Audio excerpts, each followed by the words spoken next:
Sandy and Nora's podcast.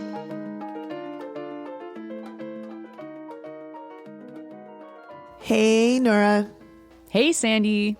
How are you doing? I'm doing great. I got a mouthful of peanut butter and I'm trying to do a podcast. So, you know what, dear listener, terrible combination, but it is delicious. So, you know, I gotta go with deliciousness rather than ease. Like only peanut butter, or are you mixing your peanut butter with some other stuff? No, it's mixed with butter and bread. But I do enjoy the occasional huge giant scoop of peanut butter out of the jar, obviously. Sorry, did you say you're mixing your peanut butter with butter? Well, I not really mixed it, but it's like butter is on first and then peanut butter. Yeah, of course. What? Sorry, that's not how everybody eats it? What are you talking about? I have literally never heard of this, and that sounds kind of gross to me, but I mean, sure. Do what you want, I suppose. Come on. What? But, sorry, butter is supposed to be the start of everything, number one. What? And like, do you like butter? Yeah, I do. But I mean, it's already butter. It's peanut butter. Like, why do you need another No. like kind It's of peanut tasteless spread. thing The butter to like add to it? Like what? I don't understand. It is so good. It adds a little bit more salt in case you needed more salt, and it tastes delicious. Okay, so it's salted butter. Of course it's salted butter. Who the fuck eats non-salted butter? Okay, first of all, I agree with that completely. So if you're out there and you're one of those people with the unsalted butter, you're wrong and you need to just get salted butter. And two, why don't you just get salted peanut butter? This is as stupid as, Double salt. This is all salt, No, salt, because and then then you some wouldn't cream. need your justification for the butter, Nora. You just use salted peanut butter and you don't need to use butter. No, see here, the problem here is you're not understanding that this is a decadent sandwich. And so the butter and the peanut butter is the best combination. Like I can't stand the peanut butter jelly kind of thing or jam or whatever the hell people eat. I think that's totally horrific. But throw a layer I of... literally have never, ever had that. Actually, you know so what? I'm not even sure understood. I've had it, to be honest. I might have had a taste of it once at a friend's house, but I really am not sure I've had it either. In my mind, it is so sick. Yeah, it sounds gross to me. Yeah. I agree with that. Peanut butter and jelly, don't understand why you would mix those two things. No. Even more confused about peanut butter and butter, but You got to try that. If you like peanut butter and you like butter, definitely try it. You can then fry the sandwich if you're feeling really adventurous, and that is really delicious. Nora is, I wasn't expecting the decadence of peanut butter and butter to be your thing. You're an elitist for sandwiches. I get it. Some of us need elitism somewhere in our lives. This is where I 100% am. You have no idea how much I'm spending on balsamic vinegar, okay? It is a lot of money. I love it. I wasn't expecting this as the beginning of our conversation today, but here we are, everybody.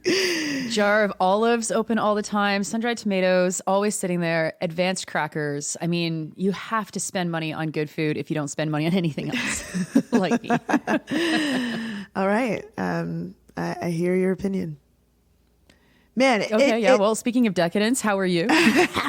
I'm great. I'm going to apologize to the listeners because there's a lot of police helicopters overhead. I don't know why. They're loud. They seem to be getting picked up a little bit, but I don't really know what's going on. Hopefully they shut up soon. Yeah. F the police. I'm doing really great otherwise, though. I had just a week of, for those of you who do capoeira and understand this, of batizado. For those of you who don't, it's kind of like a capoeira festival where you people who are new to capoeira are like welcomed into the group by getting their first chords, which is like the equivalent of belts for other martial arts in capoeira, and people who will be like graduating to another chord or getting their teacher chords go through what's called the troca de cordas, which is like the change of the chords. And people come from all over the world. There's guest teachers. And for us, we were having like 6 classes a day for the last week. And I tried to go to most of them. Wow. There was lots of singing. There was lots of events. And I just had a blast. I had the time of my life. I'm super sore in the best way. I got a heel kick to the face. I don't recommend it, but now I have this like nice little welt that shows how badass I am on my forehead. So I'm feeling great. I'm feeling super great. I love that. And I have to say, as someone who got kicked yesterday really hard as well, it sucks, but it's kind of sweet to see swelling. It is kind of sweet. It is not the first time I've been kicked in the like face area either. So, it's like, it's one of those things that kind of keeps you humble, but also at the same time shows you like the worst that could happen. And you're like, it's not that bad. I have lived and I will move on. No, totally. So here you are. I'm just getting ready for like the moment where I get a concussion, like most people get concussions doing something super mundane, like driving or bonking their head on something. And it's like, I'm going to take the risk in getting it in a cool way as well as then also bonking my head on something. Oh, but you know what? Speaking of head injuries, the presidential election is in full swing in the United States. That was a great segue. Yeah, I know.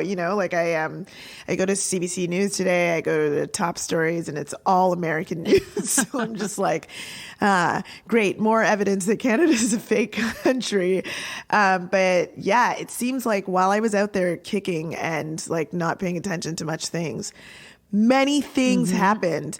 Literally right after the last event, I got into my car, as you do in Los Angeles, and take a look at my phone and was like, oh my God. The things that we thought were going to happen this weekend, which was that Joe Biden would likely step down from the presidential race, they did indeed come to pass. But we're probably getting ahead of ourselves here, Nora. I think we likely have some gratitude to give out. Yes, some gratitude and some announcements about the new feeds. Okay, so thank you to everyone that shared the podcast this past week. We can see when it gets shared a lot, and this past week it was shared a lot. So thank you so much for that. And thanks to everyone who supports us financially. You make this all happen, especially this week. Thanks to Kath, Imad, Jerry, Taryn, and Steffi. You folks are awesome. Thank y'all so much. And I do see in our email some responses to having the ad feed ads on the daily news at the end, and folks saying that seems to be okay. So Nora, some feedback there.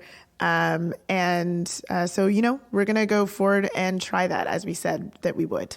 Yeah, there's not an ad-free feed for the daily news. We need to figure that out first with Sandy and Nora to make sure that it is possible. That's why this podcast remains ad-free. But the ads do help to offset declining donations. So, we understand that people can't donate forever, and we do need to pull in some money in other ways. And so that's why you're hearing ads at the end of the daily news. I have committed to myself to not put ads at the beginning of the daily news. So hopefully you get the news that you need. And if you've got some time at the end, you can listen to the ads, or maybe you don't have time for that. And that's fine.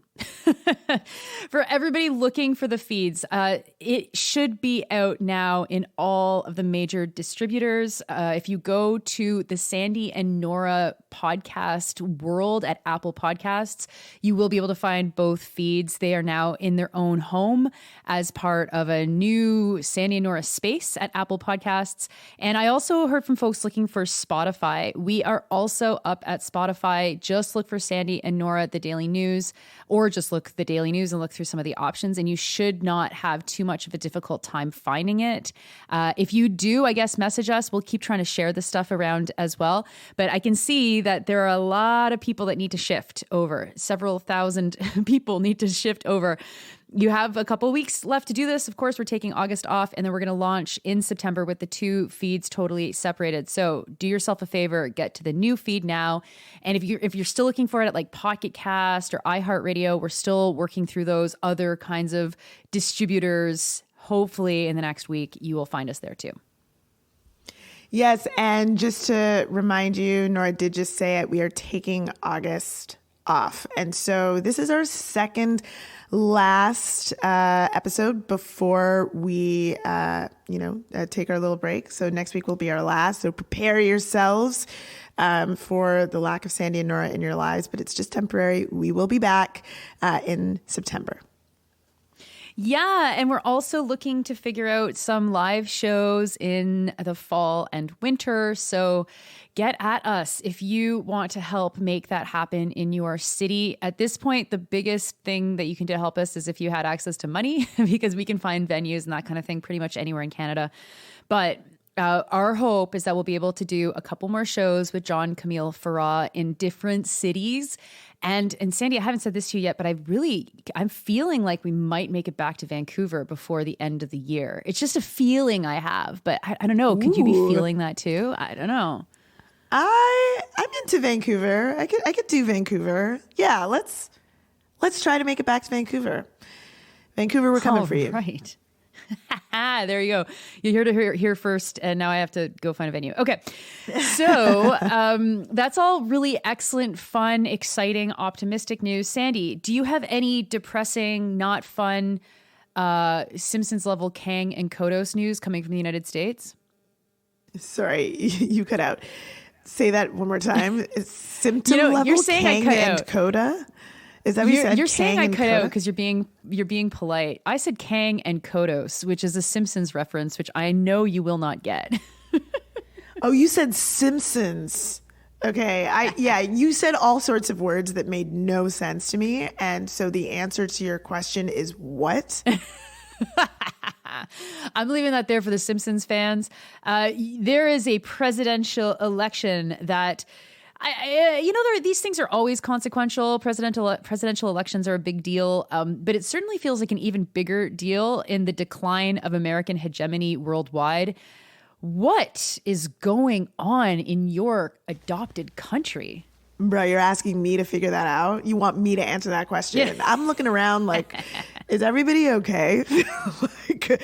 The answer is clearly not. Are the systems online? The answer is no, like literally no. I mean, this week's CrowdStrike, fatal flaw was like a great, I would say metaphor, but it wasn't a metaphor because it was like an actual thing, but like metaphor for the decline of everything. Like nothing works and nothing that has been built over decades is working. And what in the world? No, I cannot explain it, but I can talk about it. I can opine on it. And I mean, here we are. I don't know if we made like a prediction, because we don't make predictions about like US stuff really on this podcast, but I think we did say that eventually Biden would likely have to get out of there. And here we are. That time has come to pass. And Biden, who is somewhere isolating from COVID, maybe. If we are to believe that. If we're to believe that. Come on. Or isolating from shame or something. Hiding from the media. I don't know. Whatever it is, has stepped down and has endorsed his vice president and former vice presidential candidate, Kamala Harris, in her now newly announced bid for the nomination of the Democratic Party in the United States to become the United States president. First daughter of a Marxist to be president of the United States. That'll be interesting. Is that so? Do you know that as a fact? Yeah. Isn't her father? Yeah. Jesus Christ. Yeah. Okay. So, what do we start about? Okay. Let's just make this about American politics. Let's fucking blast out our American audience, folks. This episode is for you. I want to start with, the big thing that's dominating left-wing discourse right now, which is Was it foolish for AOC and Bernie Sanders to be so insistent that Biden is staying in the race and he's the guy, and now he's obviously not the guy, and that was obviously ridiculous? Do they look silly? And how do we orient ourselves to all of this, considering you've got Ilhan Omar, who's 100% behind Kamala Harris, and then we have Rashida Tlaib saying, whoa, Palestine, folks, Palestine. Help us unpack this. Okay. Honestly, Nora, to be honest, the whole, did they look foolish or not? I don't care. Like, I could care.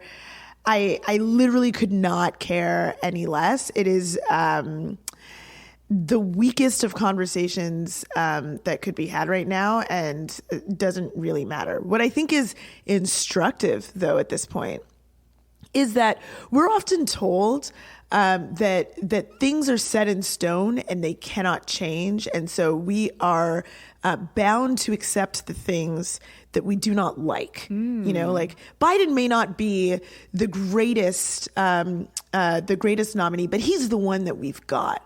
And so we need to support him no matter what. Rather than did they look silly? Like, that's like, who cares, right? And plus, you know, whatever happens in public versus what happens in private, like, I don't know what's going on there. Like, I don't care about who they are or like how they came off to the public specifically. But what I do think is interesting is the like fatalist approach of like, well, this is the way things are, and so we must accept them. I hope people understand is always bullshit. You can always turn the tide. And so to our few American listeners and to our many more Canadian listeners, when you're like told to accept something within a party, accept that things are the way they are, like a nominee being the nominee months before the election, and it's impossible to change it. I mean, that situation did change. It changed when they told us it was impossible to change. It changed when the presidential candidate himself was doing a media tour, making sure that everybody knew that he was going to be. There was no way in hell he was going to step down. Only God could make him step down. No, there can be enough of a swell of frustration, of desire for change that can be built on anything to the point where the party has to change what they're doing. Now, I'm not naive. I know that a lot of that had to do with donations and powerful people within the party saying the money is going to stop flowing if you do not shift things. But what I think is one of the most critical things to realize from this is whether you're AOC or a party, a grassroots party member on the ground, whether it's the Democratic Party or the party in whichever country that you're in, you can change the tide. And the most important thing for anyone to do in any of these situations, when you're looking at this is our party's position on Palestine, and it is what it is, and people are telling you it is what it is, you can force a conversation and force a shift in the position that the party has. It is always possible. And I think that perhaps that's the biggest takeaway from what is happening right now in the Democratic Party is that people will tell you that things are set in stone, but nothing is set in stone. Mm-hmm. Oh my God. Yeah. And it's hard to feel that, especially when you're staring down an election where you've got some pretty terrible decisions. You know, I've been talking a lot about what's been going on with a friend of mine from the southern United States, and to hear her just like have like this is just shit. Like, we're being offered total shit and we have to choose between two different piles of shit. And thank God, you know, in her case, her kids are not going to grow up in that because they're here now. It's important for us to always try and resist like falling into that despair, even when it does look like you're faced with two piles of shit. And there's always hope. I mean, Trump is old and he could croak. And the nice thing about a fascistic leader is that in his death, it's hard to replicate the conditions of a fascistic leader. So like, is JD Vance going to be Donald Trump? Like, he'll probably be the president if Trump croaks or resigns or something midterm if he wins, but he's not going to have the same power and allure as a Donald Trump. So there's always hope in him croaking, let's say, because he's kind of, he's in his 80s, or he'll be in his 80s soon. But maybe not just waiting for someone to die. There is always, possibilities on the ground to make things politically impossible, that make things that seem politically impossible to be possible. And I think that Palestine's a really, really good example. So here we have a new Democratic nominee. She's not as entrenched in certain elements of the status quo that Biden was. She is also the Democratic nominee, so she's about as majorly party aligned as one can be. But the interesting channel that a lot of people have tried to change is it's like, okay, out with Biden, in with Harris. Here we have a new paradigm, a new individual. And in thinking through the United States' hold on international affairs, its connection and aid being sent to Israel, like actually there are a whole bunch of new possibilities opened up to fight to change the position of the Democratic Party. And maybe that's very, very difficult. And maybe the way you do that isn't necessarily challenging the establishment itself, but actually is through building grassroots movements to make this an issue that the Democrats cannot continue to ignore.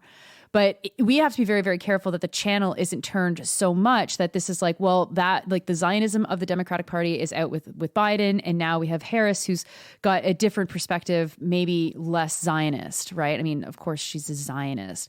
And so for me, looking at the way people are talking about these issues is really, really important. Looking for principled positions, but also recognizing that, I have time. I mean, I personally am not there, but I have time and space for people who are feeling this massive surge of relief that they have a candidate now who, can like talk and walk at the same time. It isn't someone where you're going, oh my God, I'm watching elder abuse, right? I imagine that feeling is like tremendous to be like, okay, now we have a candidate that is capable. And the honeymoon of the capability of this candidate is going to disappear in the next couple of weeks. And then we'll find ourselves in a much different debate, especially as the press gives more airspace to Donald Trump to say what he thinks about Harris and to make this back into the classic tennis matches that we're so used to seeing in American politics. Yeah, it's I'm also very much not looking forward to in this more acceptable outright racist world that we find ourselves in 2024, to seeing what sorts of things become more acceptable as Trump and the folks on the right start to lob their campaigns against Kamala Harris. As I've told you, I'm really trying to stay off of Twitter and so on now because it's just like such a total shit show. But of course, some of that stuff is making its way onto other social media and other places in the news and on the internet. And I think the first thing I saw this morning was just a lot of stuff about how Kamala Harris slept her way to the top, that she's a DEI extremist, all of this stuff. And so I grow weary at that. But I think as much as we can, the important thing for us is, again, focusing on what an opportunity this shift is. Because here's the thing, like we've said before, right? The Democratic Party, the Republican Party, any party is not run by any singular one person. Yes, Trump has managed to shift the trajectory of the Republican Party, but he certainly isn't doing that alone. There's a whole host of people who have organized to have a right-wing takeover of the Republican Party, a fascistic takeover of the Republican Party, a white supremacist, more resoundingly and proudly white supremacist takeover of the Republican Party that started, long ago. And, one of the flashpoints was the Tea Party back in the aught years, right? And so thinking about that and thinking about how a shift in the figurehead doesn't necessarily lead to a shift in the party itself or the politics of the party. What we should also understand is that the Democratic Party, in their big tentness, is actually a party in which there is a lot of internal frustration, a lot of internal debate and argument, and people who have been left feeling super disenfranchised since the weird kind of sidelining of the popularity of Bernie Sanders. And there is an opportunity right now, in the Democratic Party to try to use this moment in which things are changing and it becomes easier to sell a change because Biden has stepped down, to force a conversation on some of the things that the Democrats, under the leadership of someone like Biden, under the tent of people who surrounded Biden and were controlling the party through their support of Biden, those people have lost. It's become clear that was a bad situation. The people who were the most fervently in support of that strategy are kind of on their back foot right now. So here's the opportunity to say, actually, fuck, if things are going to get as bad as Donald Trump says they're going to get, as these party operatives in the Republican Party say they're going to get, if things are going to get this bad, then maybe we need to fucking try something new and actually appeal to average people in the United States in doing the principled thing on a whole host of issues. And rather than accept any bitter pills right now, the most important thing that folks can be doing right now is organizing to say, no, we don't only want that to change. It's not just that we want a leader who can walk and talk. We also want a leader and a party that is going to actually support average people, poor people, people who have been struggling for God knows how long under the type of leadership that the United States has been under in the last decade and more. Well, yeah, because there is a lot of political leverage that comes with an issue that threatens to take down the Democratic Party. And if at the end of the day, polls show that the support for Israel and its genocidal campaign is going to take down the Democratic Party, is going to hand the election to Trump, then and the Democrats look at that and they say, you know what, it's worth it because we're so all in for Israel that we'll actually lose this one on purpose because it's more important to us than to actually win. Then so be it. Then you've tried to change people's opinions and you've failed. And it's just 4 months of an election, of the final 4 months of an election cycle. Fine. It's no big deal. That's probably time well spent because you've organized people around an issue that matters. But if the Democratic Party realizes that 6% or that 10% of people who absolutely will not support the Democratic Party, regardless of who the leadership is, if they don't have an about-face change in their support for Israel, and the Democrats want to win, that is the moment where you actually can build people power into a politic, into a policy that makes a difference. Now, we can get super cynical about how hard that's going to be. There's no question that there's no one in the controlling offices of the DNC that wants to see any change in their policy for Israel. But there's also a lot of people that want to get elected on the ground, and that their election will will stand on whether or not a policy like this changes.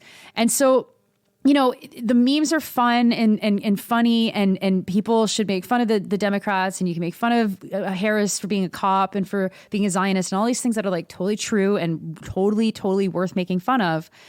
But if you're looking for what you should be doing with this in the next 4 months, it is taking the radical energy of the encampments, of the protests, of the radical extreme actions that many people have taken, and finding a way to make that the issue in a lot of the on the ground campaigns. And if at the end of the day you're accused of losing it for the Democrats or handing the election over to Trump because you organized on an issue that absolutely matters, well, I mean, then fuck him, fuck them. You're doing your best, and if the Democrats themselves want to not rise to the occasion of what grassroots movements are calling for, and then they lose the election, then that's their fucking problem. And yeah, you live with Trump for 4 fucking years, but you cannot allow your movements to be co-opted into this, like, well, it's us or Trump, and Trump can't win, and because basically we're holding you hostage, we're going to do whatever we want because we know Trump is the big threat. And that's the kind of politics that is so cynical and that is so present right now, that we see, of course, in the United States, and also that we see in Canada, where it's like, actually doesn't matter what the policy of the Democrats or of the Liberals is. The biggest fear is allowing Trump to get elected. And so we need a united front to not allow him to get elected. Let's not talk about these issues that matter. No, now is the moment to talk about these issues that absolutely matter, and to do so in a way that absolutely recognizes that the establishment of the party is not anywhere near where average people probably are, and certainly not where progressive people are. Yeah, I mean, like, look, there's a lot of discourse, and I see this, right? And and when I was younger in politics, this sort of stuff used to frustrate me too, right? Like I imagine there are folks who are listening who are like, when people are like, we're going to vote for the Democrats, or we're going to vote for, pick your country, this centrist kind of right-leaning party, because the fascists are worse, and it doesn't matter. Like, all the issues don't matter. We just need to keep the fascists out. Then there's another group of folks who are like, no, there's no way we're going to vote for these folks because they're genocide enablers, right? And then there's like this frustration between these two camps of people of like, this approach where you're just like a single issue voter, or that's how they get discussed. You're a single issue voter. And you're going to help bring in the demise of this country. You're going to help bring in the fascists because of your single issue voting. Okay, so like one of the ways to think about this that could be helpful to people who are like struggling with this set of like principles and the reality that we live in. One of the ways to think about this that might be helpful is like actually thinking about what just happened with Biden shifting. Like the difference between people who are like, we're gonna vote for Biden because we need to stop Trump, and the party elites who kind of control the donations and control how things happen. The difference between these people is that the party elites believed that they could change the situation. They believed it. And so they said, we are withholding our donations until you do something. And, you don't see a conversation on that being like, oh man, these people are single issue. Like they're going to fuck it all up for us. They're going to get Trump in. And now that the reality has happened, that Biden has stepped down, we're not seeing people being like, oh man, they've really fucked it up for us. Now we're going to lose, blah, blah, blah. No, there's like a belief that they could win something. And so they went all the way. They said, we are not going to support this and with our money, with our dollars, with whatever you need. And we're going to get famous actors to write random op-eds and to embarrass you until you shift. And what did it do? It succeeded. That is a classic campaign, right? Like that is how a campaign is run. So when someone is saying, I'm not going to vote for this party because they're genocide enablers, they are sending a message to the party to say like, you have to change your policy.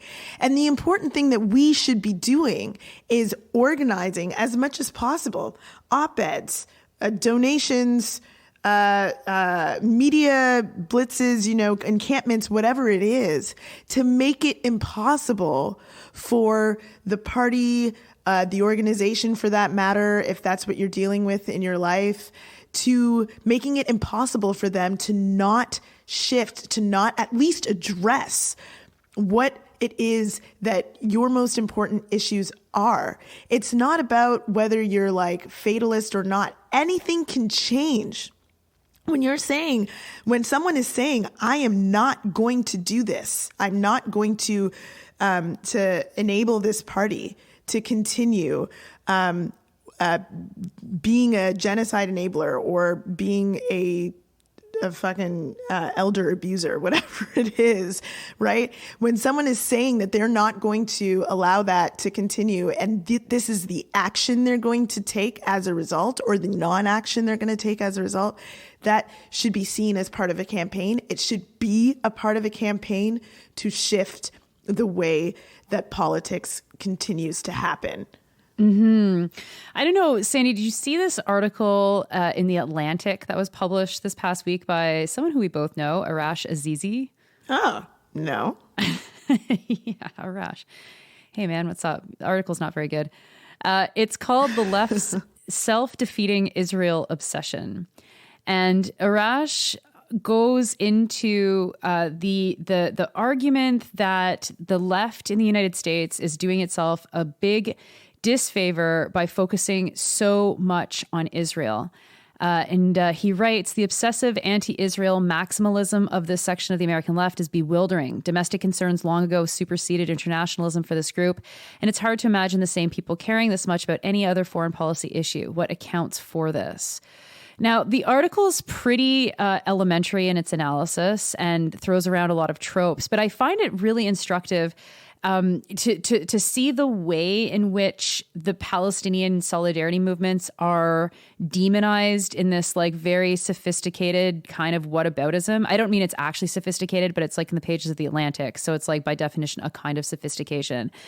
And it's interesting to me because, you know, there are so many things that left-wing people agree on in the most basic terms where you're not really like the arguments are just kind of so basic, like, yeah, healthcare for all and education that is cheap or free, abortion on demand and all these kinds of things, that because the Democrats have sliced and diced and chopped and done half measures and done certain things here and there, it's really disoriented the left into seeing exactly how it can fight for, let's say, you know, get some sort of level of abortion protection in the United States, which Biden never did, even though he could have. Which, by the way, I saw Hillary Clinton being like, woo, Kamala Harris is going to be the first woman president and she's going to save abortion. And it's like, lady, you are in power right now and the presidential office could do something about that. But anyway. Oh my God. You know, but the question of the genocide in Palestine is a flashpoint, and it's not a flashpoint by accident. It's a flashpoint because it encompasses everything. It encompasses everything in a way that the civil war in Sudan doesn't, in the way that the, you know, internal strife in Iran doesn't, and certainly in a way even that the Russia invasion of Ukraine doesn't. It's like all of the United States military spending put into this society that is idyllic for some people that live there, with like good free access to high quality public services and education and healthcare, and also though is an apartheid state that is also doing genocide, right? With the money from that Americans are paying in taxes. And I think that, like, for me, this is where we see so clearly the wheels falling off of the American empire, that of course it is the flashpoint. Of course it is going to take up more time than other conflicts. Though, of course, I do think the confusion around Ukraine and NATO and Russia is something that should be taking up perhaps more space than it is. But anyway, partly it's not, because the far right has also gotten into it. And I think left-wing people are very confused about how to figure out how to talk about Ukraine and Russia and whatever. But when it comes to Palestinian liberation, when it comes to the United States is all in military support, when it comes to the fact that Netanyahu is right this minute speaking to Congress, depending on when you're listening to us, that he's able to travel to the United States without fear of arrest after the ICJ rulings that has put out like kind of a warrant for his arrest, and he's going to have a hard time traveling in other countries. But the United States, no problem, man, just come over here. He's like a citizen, isn't he? Like he's from the States. This is the core issue, and this is the issue that Harris needs to be hammered on as much as possible. And yes, she needs to be hammered on other issues too. But for anybody that says that using this moment to try and create a little bit more of a progressive party in the Democratic Party between now and November is handing anything over to Trump, I mean, they need to shut the hell up, because that kind of centrist thinking, that kind of reductive politics is what creates someone like Trump. This is really related to an episode that we've done before on critique and how critique should always be strategic. Like anyone who's like engaging in critique, it should be like for a purpose. Like you should be strategically trying to get to some other place, because especially on the left, there is a lot of critique for critique's sake that doesn't make any like strategic sense. Like, why are you saying this right now?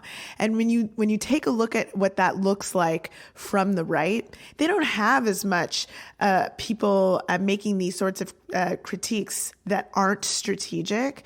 It's just like, we want a thing to happen and we're going to figure out how to make that thing happen.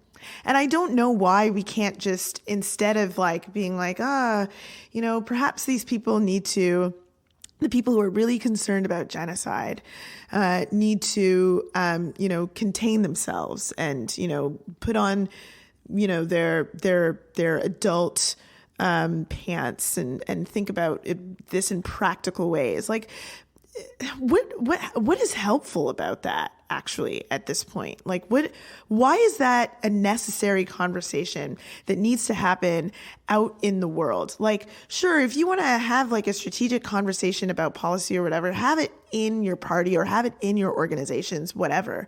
But I think what is most necessary at this point is actually not some sort of like waxing poetic on what's the most practical thing to do here. I think at this point in 2024, we understand that practicalities can shift in major fucking ways.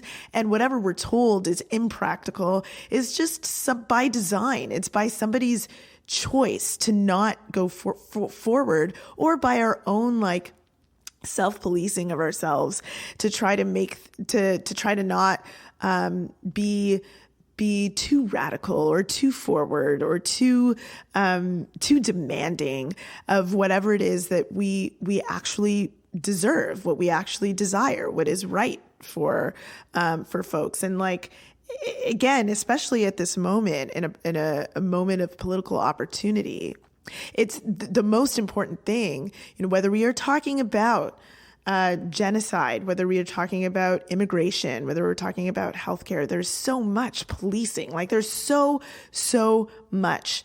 And rather than saying like, oh my gosh, you're such a one issue person, can we not just come up with the platform of our dreams and like just fucking try to make it happen no matter what, and actually put our foot down on some issues instead of allowing these centrist parties to move more and more to the right?